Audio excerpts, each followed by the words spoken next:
Hola a todos, bienvenidos a esta tercera sesión, tercera semana, tercer bloque de nuestra clase de finanzas públicas. Hoy vamos a tocar el tema de los gastos. Ya tienen las notas y vamos a platicar un poquito a través de este video de a qué se refiere esta situación de los gastos, un poco cuál es la teoría, las teorías sobre los gastos y ver cómo vamos en nuestro país al respecto. Bueno, entonces nuevamente nuestra tercera semana, finanzas públicas, y nuestro tema, el gasto público, con los subtemas teoría del gasto público, clasificación del gasto público y una visión rápida de la política del gasto público en México.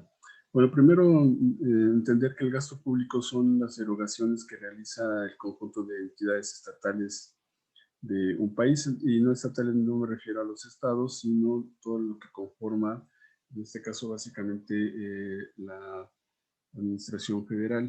Claro que cada estado tiene un esquema similar e incluso cada municipio pues tiene también un esquema muy similar que se va replicando desde el gobierno federal hasta el municipio. Estos gastos pues se destinan para satisfacer necesidades colectivas de la sociedad y fomentar y asegurar el desarrollo de un país. Abarca las compras y los gastos que un Estado realiza en un periodo determinado, generalmente un año. El gasto público comprende también todos los gastos de inversión, los gastos de funcionamiento y los gastos destinados al servicio de la deuda tanto interna como externa. Esto es, por supuesto, el pago de intereses y la amortización de capital. De hecho, así está resumido con nuestro curso, que es los ingresos que ya vimos, los gastos, la deuda. Son los tres puntos principales. ¿Cómo es un poco la teoría o cuáles han sido las filosofías para este tipo de gastos y de ingresos? Obviamente está muy ligado el tener el gasto, pues con que haya un ingreso. Entonces, desde hace ya varios siglos ha habido algunas propuestas, algunas posiciones respecto de estas situaciones. Por ejemplo, Santo Tomás de Aquino opina terminantemente y se opone al endeudamiento. Existe la creencia de que las deudas públicas serán inmorales. Aún en tiempos recientes se ha considerado preferible, me parece así, la acumulación de ingresos que la deuda. Claro que cuando quieres gastar más necesitas financiamiento, pero cuando tienes un buen sistema de recaudación debería de haber acumulación en lugar de deuda. Para Jean Baudin, los préstamos eran la ruina de los príncipes. Solo la guerra justificaba los préstamos y tributos de carácter extraordinario. Los periodos difíciles debían afrontarse con recursos que se acumulaban previamente, un poco en el sentido de Santo Tomás. Thomas Hobbes admitía el limitado poder de los dominios públicos y admitía los impuestos y el crédito público. Él decía que pues sí habría que pagar impuestos y también tomar un poco de financiamiento. Y Adam Smith regresa a la antigua tradición, pues para él solo en tiempos de guerra se admitía contraer deudas. Siguiendo con el tiempo y las teorías, durante algún tiempo se llegó a considerar que las guerras fortalecían el desarrollo industrial. Hasta la Primera Guerra Mundial se llegó a la conclusión de que son un desastre económico y bueno, ni hablar de la moral y la parte social, ¿no? Durante mucho tiempo el financiamiento público fue vital para financiar actividades como ferrocarriles y otras industrias en algunos países, y poco a poco el crédito privado fue desplazando al crédito público. Sin embargo, después de la Primera Guerra Mundial, el crédito público resurge como un instrumento de política económica. Además, la sociedad empieza a demandar del Estado servicios de salud, educación, comunicaciones, seguridad, justicia y todo esto. Hay dos puntos de vista de cuál es la función económica del Estado. La primera nos indica que debe haber provisión de bienes públicos por parte del Estado, su intervención en el caso de los monopolios que también ya habíamos comentado, y la intervención en casos de divergencias entre costos o beneficios sociales y privados. Es decir, cuál debería de ser el adecuado o mediar entre beneficios sociales y privados. Y el segundo punto de vista, que es más moderno, aunque es muy similar, es que el Estado debe proveer la asignación de recursos, crea una estabilidad de la actividad económica y sobre todo una retribución del ingreso, una redistribución, perdón, del ingreso y la riqueza.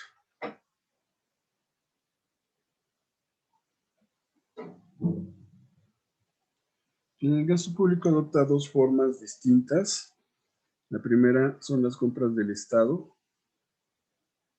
Comprenden el gasto en bienes y servicios y, bueno, la construcción de carreteras, por ejemplo, sueldos, inversiones en el sector energético, etc.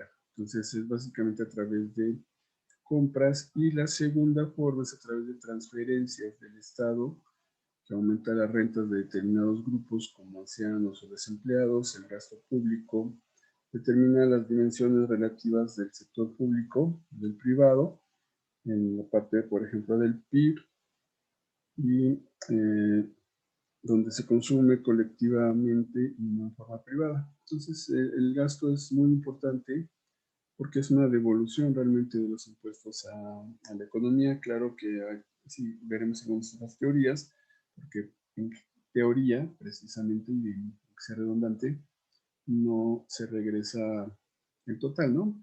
Pero se regresa a través de sueldos, a través de compras, a través de infraestructura. Es como se regresa ese ingreso o ese tributo que hacemos, esos impuestos que pagamos, al Estado nos lo regresa en forma de gasto. Por eso es muy, muy importante, pues, las dos cosas, pero en el caso del gasto veremos que es importante cómo se reparte. Para eso hay varias teorías. Está la teoría del gasto público, que tienen ustedes ahí en sus notas bien desglosado, la teoría del seguro, de la necesidad social, de la relación por sujeción, de la justificación histórica y de la teoría de los servicios. Realmente es una mezcla, a mí me parece, de todas las teorías. Tienen alguna parte correcta, alguna parte real. Algunas de esas teorías indican que, bueno, pues es obligatorio pagar un impuesto, y quizá podríamos verlo así, porque si cada quien aportara alguna parte para, no sé, para una carretera, pues probablemente sería insuficiente, en el sentido de que cierto grupo de la sociedad lo aportáramos. Entonces tienen que, pues, distribuirse esa riqueza para que los que generan mucho pues aporten un poco más, los que generan poco un poco menos, pero al final sea suficiente para ese bien común. En esta justificación de por qué debe de haber impuestos para que haya ingresos, los teóricos de las ciencias jurídicas, en particular de la doctrina que aborda el derecho fiscal, han establecido distintas teorías que tienen como finalidad justificar el derecho que tiene el Estado, que fueron las que comenté, como ente soberano para crear y hacer valer diferentes contribuciones que estén dispuestas en las legislaciones de los países. Estas teorías aclaran que la existencia de los tributos no puede ser dictada de forma arbitraria e injustificada, sino que nacerían a partir de ciertas circunstancias, y que habría una conciliación en la forma de establecer estos impuestos. No siempre sucede así, pero bueno, la idea es que tampoco sean directamente arbitrarios e injustificados, aunque hay veces que en nuestra historia, en el país y en muchos otros, que sí han sido arbitrarios, no sé si injustificados, pero por lo menos sí arbitrarios. Y bueno, pues también es parte de la función del Estado teórica, pues generar estos impuestos para poder realizar los gastos que tienen programados. Todas las teorías que abordan la justificación de los tributos intentan sostener la existente necesidad de los estados de imponer y percibir impuestos y derechos, así como establecer gravámenes sobre actividades determinadas. Ronald Reagan decía que la visión gubernamental de la economía se puede resumir en unas cortas frases. Si se mueve, ponga el impuesto. Si se sigue moviendo, regúlelo. Y si no se mueve, pues otorguen el subsidio, ¿no? Son unas frases poco cómicas, pero me parecieron muy ciertas, ¿no? Que respecto de lo que hace el Estado, si está generando mucho ingreso, pues se le pone impuestos. Si sigue generando, bueno, hay que regularlo, y si no genera, pues hay que hacer que genere a través de subsidios. Nuestro segundo punto es la clasificación del gasto público. Voy aquí a tomar lo que dice la Secretaría de Hacienda. Hay 4 tipos de clasificación, pero voy a tomar los que comenta la Secretaría de Hacienda, aunque mencionaré los otros 3. El gasto público para la Secretaría de Hacienda se divide en 2 tipos, que es el gasto corriente, que se refiere a la adquisición de bienes y servicios que realiza el sector público durante el ejercicio fiscal sin incrementar el patrimonio federal, básicamente gastos corrientes, precisamente, y el de capital, que como su nombre lo indica, se refiere a erogaciones que incrementan el patrimonio público y, por supuesto, incluye el gasto de inversión. Entonces, pues en el gasto corriente, como vimos, tenemos sueldos, gastos de papelería y demás administrativos, y en el gasto de capital, pues tenemos carreteras, hospitales, refinerías, etcétera, aeropuertos, ¿no? Eso es la forma en que clasifican inicialmente la Secretaría de Hacienda el gasto, y es la parte, digamos, contable, como se establece para su control.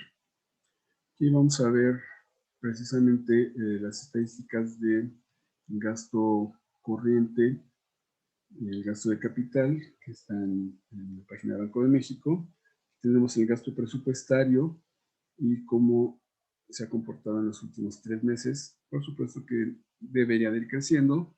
El ir creciendo es que se va haciendo ese gasto programado y se va ejerciendo el gasto. Si se mantuviera en la misma cantidad, no podría bajar, por supuesto, pero se podría mantener en la misma cantidad, y entonces significaría que no se estaría ejerciendo el gasto.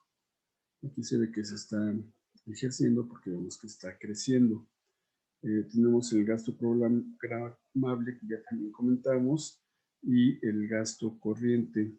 Gasto corriente son servicios personales, que son sueldos, gastos de operación y otras erogaciones, y subsidios y transferencias, como digamos, para ancianos o ciertos grupos, becas y demás, que se utilizan esos recursos. Y tenemos el gasto de capital, que es la inversión física, que no es mucha, se ha gastado mucho más en el gasto corriente, y inversión física y otros gastos. Y el gasto no programable, a través de participaciones y ADEPAS, que ya también hemos comentado en videos y en notas anteriores, que son las ADEPAS. Y el tercero, que no es parte del tema, pero que será el siguiente, que es el costo financiero, tanto interno como externo. Entonces aquí están las estadísticas del gasto corriente, del gasto de capital y del costo financiero. Recordamos, bueno, que el corriente y la inversión es programable, y las participaciones, el costo financiero, no son programables. Muy bien, regresando a nuestra presentación, el gasto pues tiene que ver con el presupuesto público, y el presupuesto público se define como un plan de acción que refleja una parte fundamental de la política económica. Se establece para un periodo determinado, generalmente un año, como ya mencioné, y muestra las prioridades y los objetivos del gobierno a través de los montos destinados a sus ingresos y a sus gastos. Presupuesto por parte de los ingresos, ya vimos, pues muestra cómo se recauda, y por parte de los gastos, cómo se distribuyen. En ambos ejercicios, el gobierno revela sus prioridades de política pública. ¿Cuáles son los elementos del presupuesto? Bueno, pues un objetivo general, metas nacionales, estrategias transversales, objetivos de mediano plazo, de la descripción de iniciativas o planes de mediano plazo para conseguir esos objetivos, la determinación de indicadores. Esto es importante, también está en la página de Secretaría de Hacienda, un área donde se ven los logros que se van teniendo en materia de presupuesto.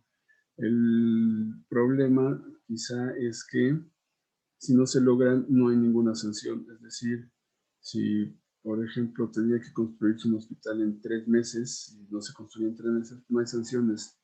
No hay sanciones ni en términos laborales, ni en términos financieros, ni nada. Simplemente es la estadística de que no se cumplió y ya, ¿no? Ahí debería de haber algo más para poder tener un control más estricto. Bueno, están esos indicadores y sus responsables y se realiza un plan financiero. En nuestro país el ciclo vigente de la planeación del gasto presupuestario se da con base en el Plan Nacional de Desarrollo, que como saben es un documento que define las prioridades del gasto público.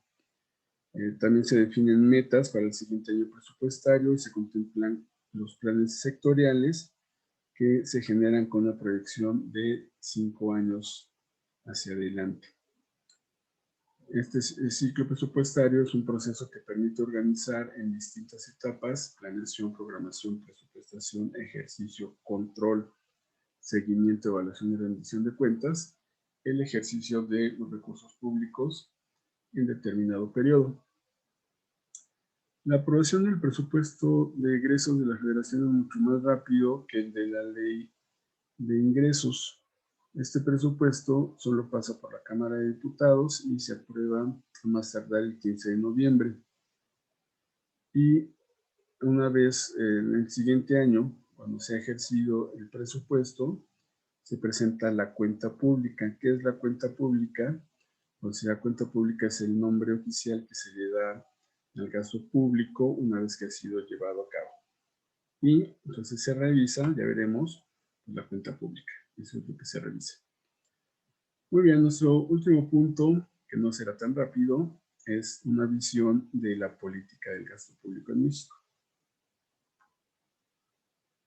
Como decía, el documento que nos dice cómo se va a gastar el dinero es el presupuesto de egresos de la Federación. Y lo mismo sucede para estados y municipios. En este presupuesto, bueno, pues indica hacia dónde se va todo el dinero que se vaya a recaudar. Lo hace en forma ordenada y sistemática el presupuesto, y nos dice en forma clara cómo se va a distribuir el gasto en los gastos programables y no programables que ya comentamos. Ese gasto no programable, para repetirlo, se hace una relación de todos los gastos que son básicamente corrientes, que de alguna forma se tienen ya bien definidos, no porque los no programables no estén definidos, sino porque en la parte de la ley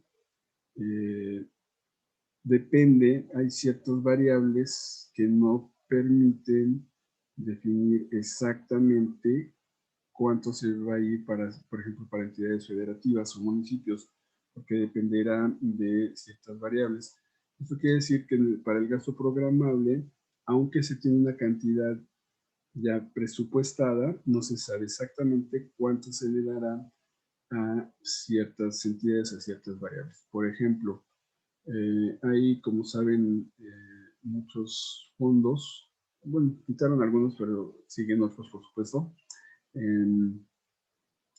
Y entonces hay municipios o estados que pueden acceder a ellos dependiendo de si cumplen ciertos requisitos. Entonces, si un municipio, por ejemplo, cumple un requisito de seguridad, le van a dar cierta cantidad, a diferencia de otros municipios, pero no lo pueden programar desde hoy o desde que hacen el presupuesto porque no saben si lo va a cumplir. Entonces, esos recursos están ahí, están presupuestados, están etiquetados, pero no son programables en el sentido de no saber cuánto se le va a dar a cada quien. Por ejemplo, estuvo el programa hace algunos sexenios, un par de sexenios, de pueblos mágicos.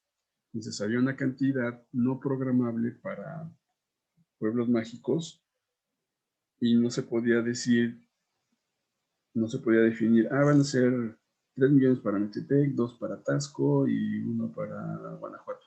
No se sabía, no se podía definir porque no sabíamos si los municipios iban a acceder, si iban a cumplir con los requisitos. Sin embargo, repito, está una bolsa para esto. No significa que no esté presupuestado, sino que no se tiene bien definido o que se entregará en función de ciertas variables. El programable, pues ya está muy claro, está muy definido hacia dónde se va, por ejemplo, para educación, salud, carreteras, etcétera. Ya está bien definido. Todo esto se lleva a través de ramos. ¿Qué son los ramos? Los ramos presupuestarios son los elementos que identifican y clasifican el gasto público federal. Su finalidad es la clasificación para dar a conocer al ejecutor o administrador directo de los recursos públicos. Así, esta clasificación responde a la pregunta ¿quién es el responsable del gasto en nuestro país? La clasificación administrativa está compuesta por estos ramos que pueden ser autónomos, administrativos, generales y por entidades. Por ejemplo, los autónomos concentran los recursos asignados a los poderes legislativo y judicial, así como el IME, la Comisión Nacional de Derechos Humanos, y el criterio de asignación de estos ramos se centra en la autonomía de las instituciones. Después están los administrativos, que son todas las secretarías del Poder Ejecutivo, la Fiscalía, los tribunales agrarios, los fiscales, la Consejería Jurídica del Ejecutivo y el CONACYT. Los generales comprenden los recursos que son transferidos por el gobierno federal a entidades federativas y a municipios que son parte de estos recursos que comentaban. Asimismo, contemplan los pagos correspondientes a la deuda. Tampoco es programable la deuda, ahorita que estoy comentando, porque aunque bueno, a veces se tienen tasas variables y no sé estrictamente cuánto voy a pagar de intereses, o a lo mejor se hace una nueva emisión para pagar algo que me estaba por vencer y no es, como decía, totalmente programable. Se llaman ramos generales porque no hay un solo ejecutor directo identificado en el ejercicio de este gasto. Y las entidades que comprenden los recursos de las entidades de la Administración Pública Paraestatal, cuyos gastos forman parte del presupuesto de egresos de la Federación. ¿Cómo son estos ramos? Bueno, son 53 ramos. Por mencionar alguno, ahí los tienen. El 1 es el Poder Legislativo, por ejemplo, el 10 es la Secretaría de Economía, por ejemplo, el 13 es la Secretaría de Marina, por ejemplo, el 14 es Trabajo y Previsión Social, por ejemplo, el 18 es la Secretaría de Energía, o el ramo 28, que es mencionado en los estados, que son participaciones en entidades federativas y municipios, o el 33, que también es muy mencionado, que son aportaciones federales para entidades federativas y municipios. Después el ramo 35, por ejemplo, la Comisión Nacional de Derechos Humanos.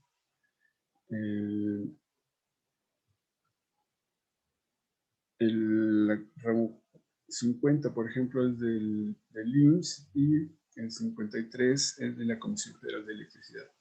Entonces, así es la forma de repartir los gastos, que es un poco más sencilla para cada ramo. Vamos a ver las cantidades.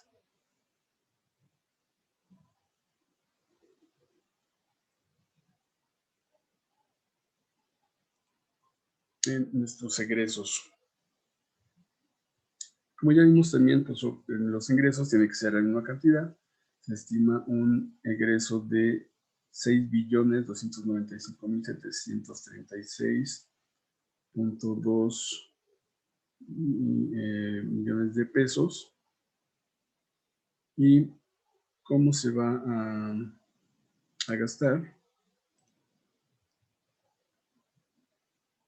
Bueno, vamos a ver, esto ya lo hemos comentado, la parte de los ingresos, de dónde venía, y entonces vamos a ver la parte de los egresos, es el presupuesto,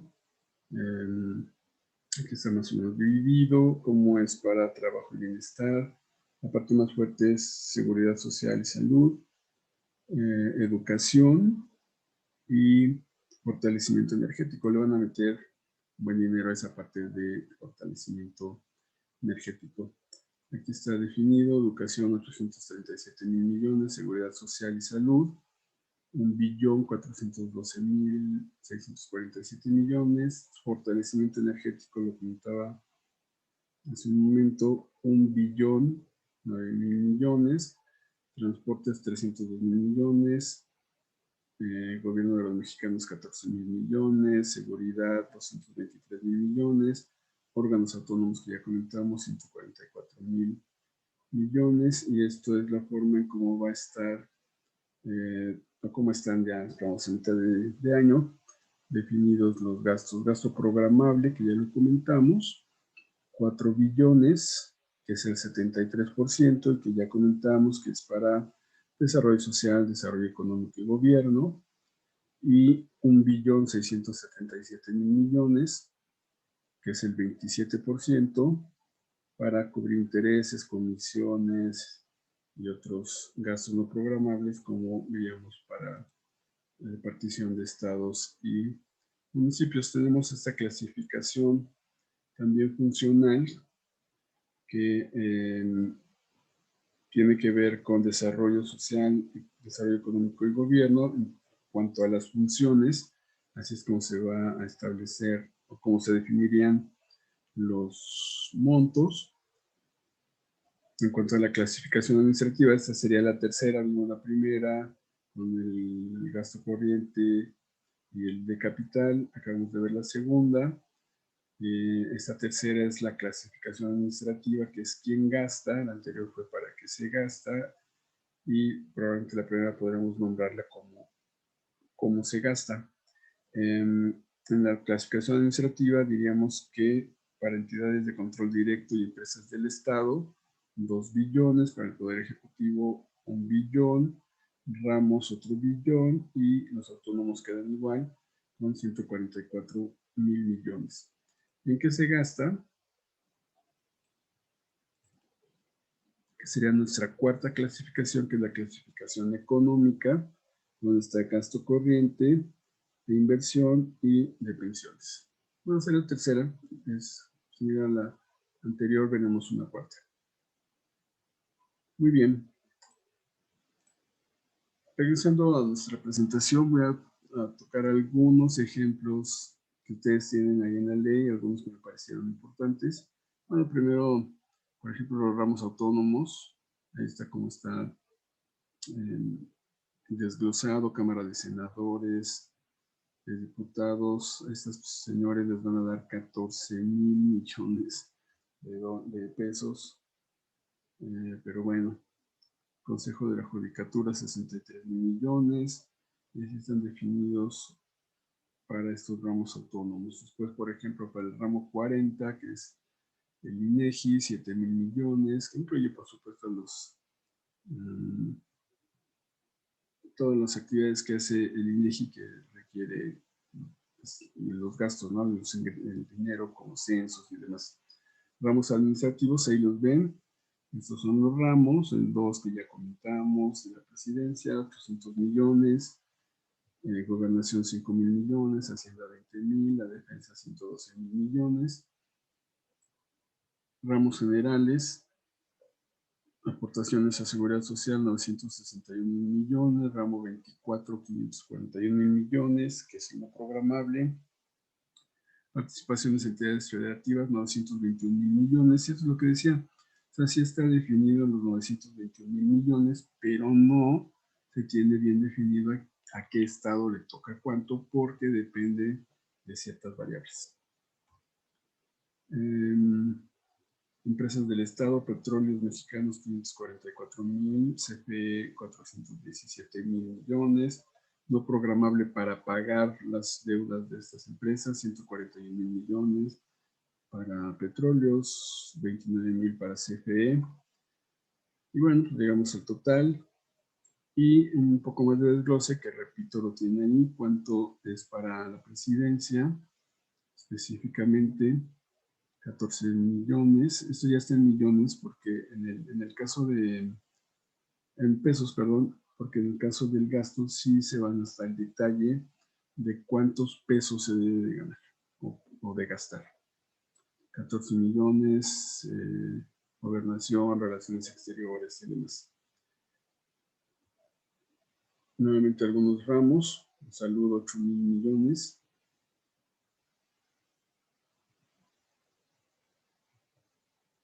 Y incluso pues va en el ramo educativo, sí se definen incluso el nombre o la entidad a la que va directamente el gasto.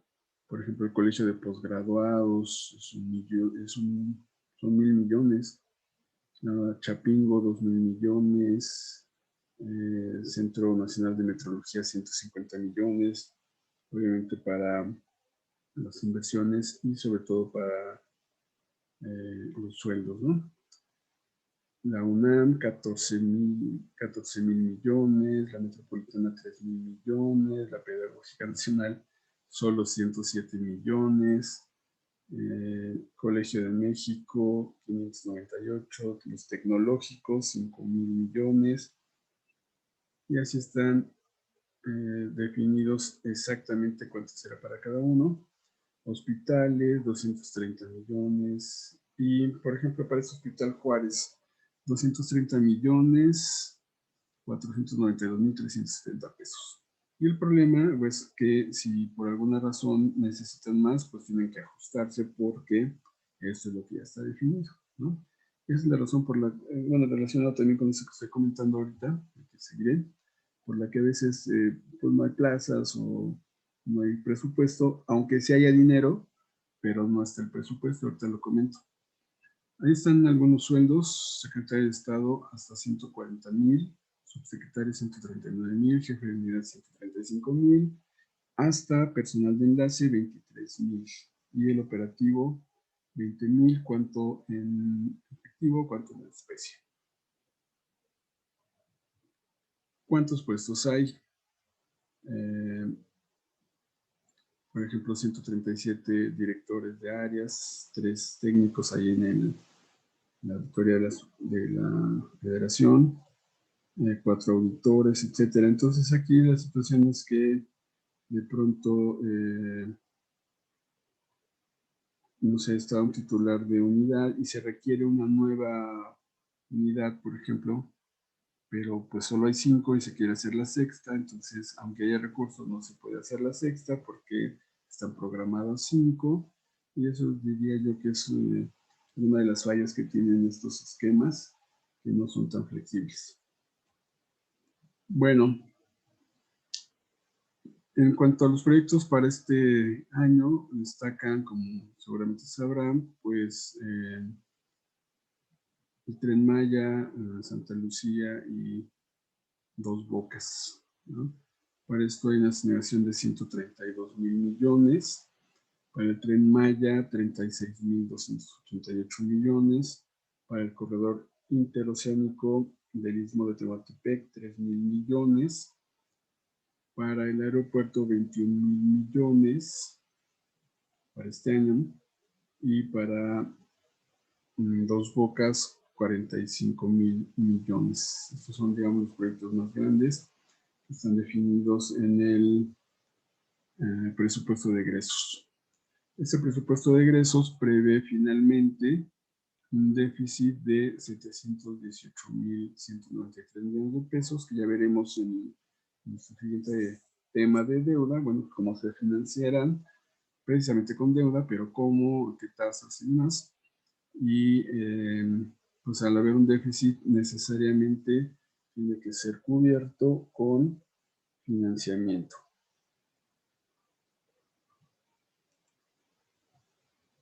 Esta parte que vamos a ver es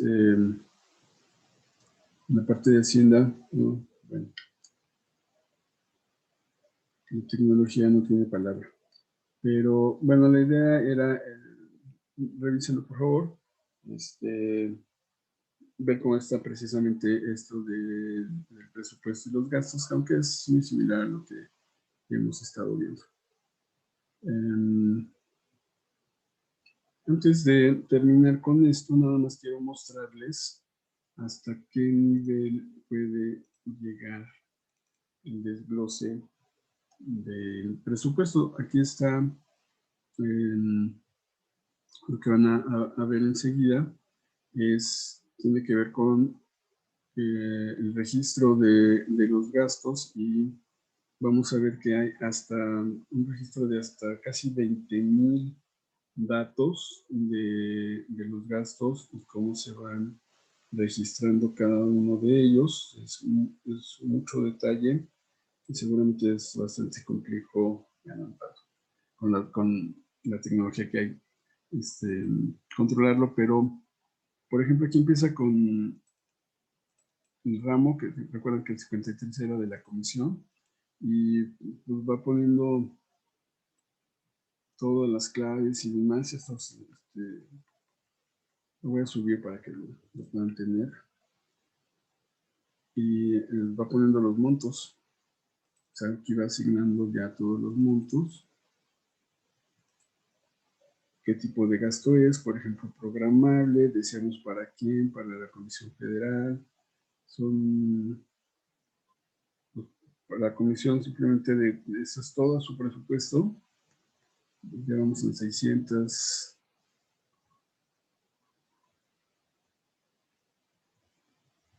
Creo que es todo de comisión, ¿no? Ahí está turismo. Perdón, ya 199,000 registros. Casi 200,000 registros del presupuesto. Entonces, se tienen que cumplir todos estos y se tienen que ir registrando y pues, utilizando solamente las cantidades que están aquí. Por ejemplo, para Baja California, de la parte de turismo, 271,000 pesos, 666,000 pesos, y ese es el presupuesto y esto es el avance en el segundo trimestre, o sea, que acaba de pasar, y pues nada, ese es el avance de lo que se ha gastado en cada uno de todas las cuentas, en cada registro, uno por uno, y repito, aquí estamos hablando de casi 200,000 registros. Así es como se da. Bueno, ahora sí, finalmente, para concluir esta presentación, pues resumiendo, el presupuesto es una pieza fundamental para las políticas y programas que se implementan en cualquier país para satisfacer las necesidades de sus ciudadanos. Además, representa la negociación sobre la asignación y financiamiento de los intereses de diversos actores políticos. En nuestro país, el presupuesto se presenta en diversas clasificaciones, como vimos, las cuales han evolucionado conforme el gasto público se ha vuelto más complejo. Ya vimos las clasificaciones, que son la administrativa, económica y funcional, y la finalidad de presentar diversas clasificaciones es responder muy puntualmente a las siguientes preguntas: ¿quién es el responsable del gasto? ¿En qué se gasta? ¿Y para qué se gasta? O al menos, así debería de ser en la teoría, la idea del presupuesto, definir quién es el responsable, en qué se gasta y para qué se gasta. Me parece que aún nos falta mucho en ese sentido como país para poder definir, no tanto sabemos quién se gasta y para qué se gasta, sino definir si es lo más eficiente, si el responsable está actuando de forma correcta y si hay alguna sanción si no se gasta en forma adecuada. Aquí están las referencias, como siempre. Y bueno, sigo a sus órdenes nuevamente en nuestra plataforma, en el WhatsApp, por donde quieran contactarme.